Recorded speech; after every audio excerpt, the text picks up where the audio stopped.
Welcome to our deep dive on breaking the stigma of mental health. We always love to tackle these important topics, and you've shared a really interesting episode of the Mind Matters podcast. So let's dig into that and see what we can uncover together. Yeah, it's a great episode for sure.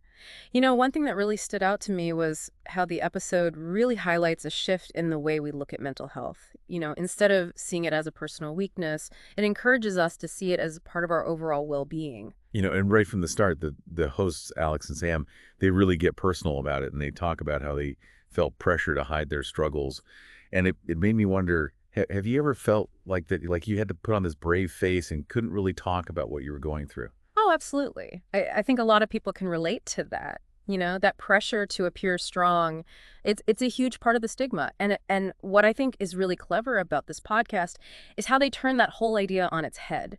They actually argue that vulnerability can actually be a strength. That's a really powerful way to look at it. Yeah. And it's not just about how we see ourselves, right? The hosts also pointed to the media and lack of awareness as really big contributors to the stigma. Yeah, for sure. Think about how mental illness is often portrayed in movies and TV shows. Like, for example, remember that movie Split? While it might be entertaining on one level, it also depicts someone with dissociative identity disorder as violent and dangerous. And that's the kind of portrayal that really reinforces these harmful stereotypes and makes it harder for people to open up about their experiences, because they're afraid of being judged or misunderstood. I see what you mean. It's like those negative portrayals, they create this fear that if you admit to struggling, people will judge you or see you differently. Right, exactly. And when you combine that fear with a lack of education about, what mental health actually is, it creates this perfect storm for misconceptions and prejudice to really take root. And that lack of awareness, I think, can lead people to think that mental health issues are somehow a personal failing.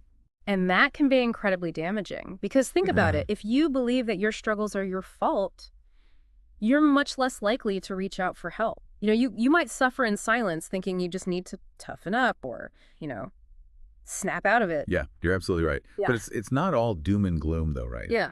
Yeah. One of the most interesting parts of the podcast to me was when they talked about some of the positive changes that are happening in how we approach mental health. Yeah, absolutely. There are definitely some really encouraging trends. One of the biggest ones is just the increasing number of open conversations about mental health.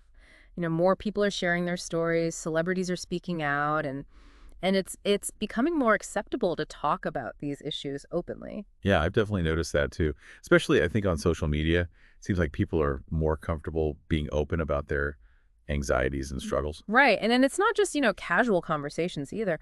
Workplaces are starting to prioritize mental well-being. They're offering resources like employee assistance programs and mental health days.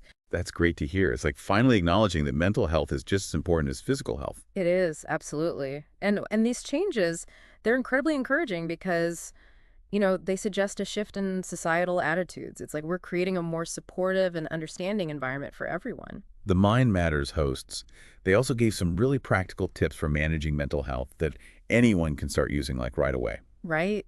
Remember how they talked about the importance of self-compassion? Yeah, that really resonated with me. It's like instead of, you know, beating ourselves up for feeling down or anxious, Yeah.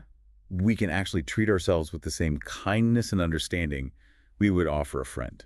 Yeah, exactly. It's about being kind to yourself. Ah. And it's not just about being kind to yourself. They also emphasize the power of taking breaks. Oh yeah, taking breaks is huge. In our always-on culture, it's so easy to just get caught up in the hustle and forget to just take time for ourselves.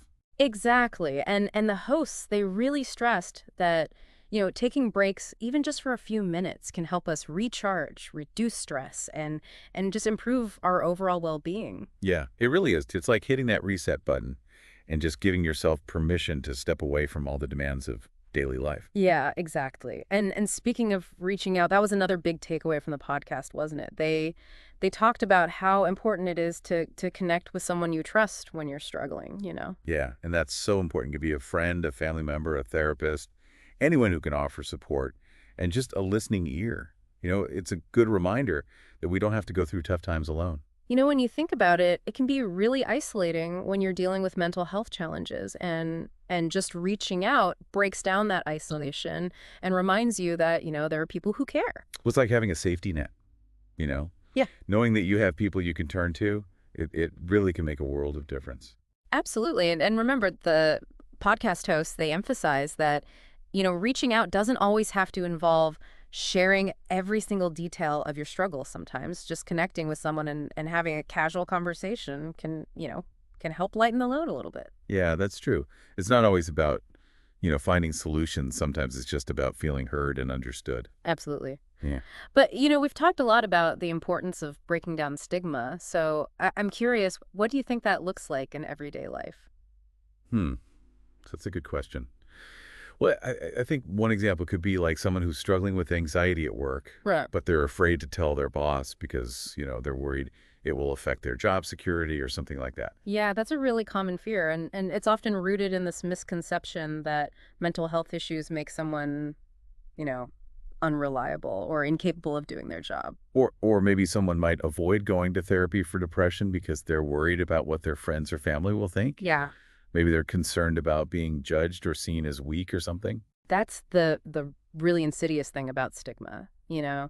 It prevents people from getting the help they need because they're afraid of how other people will react. Yeah, and it can even kind of manifest as internalized stigma, where Hmm. people downplay their own struggles and they tell themselves to just, you know, snap out of it or toughen up. Exactly. It's like they become their own worst critic, Yeah. just perpetuating those harmful messages that they've internalized from society. So how do we actually go about dismantling this stigma in our own lives? It feels like such a big issue. Where do we even begin?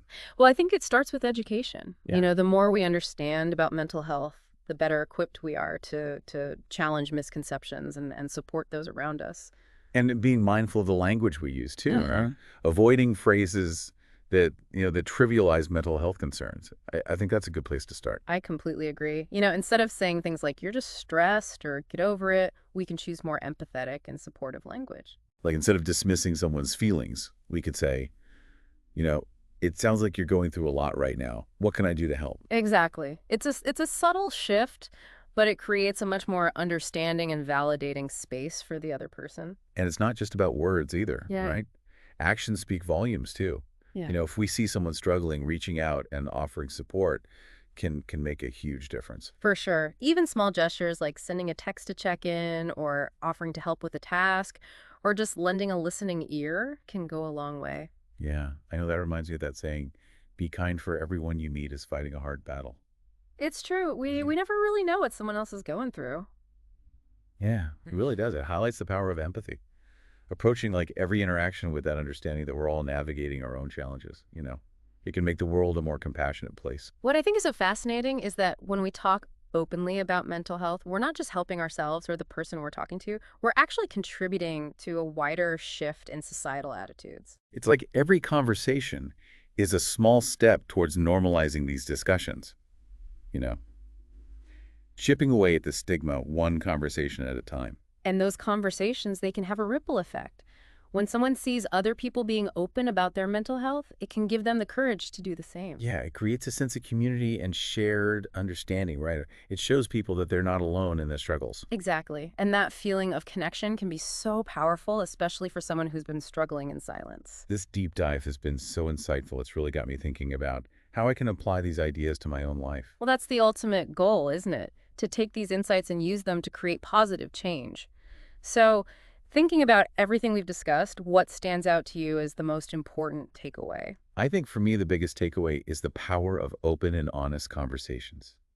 Whether it's sharing our own experiences or listening without judgment, or even just checking in on someone who might be struggling, these conversations have the power to break down stigma and create a more supportive environment for everyone. I couldn't agree more.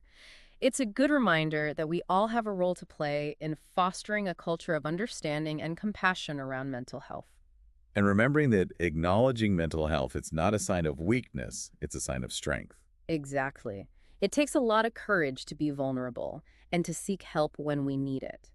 By continuing these conversations and advocating for mental well-being, we can all contribute to a world where everyone feels supported and empowered to prioritize their mental health.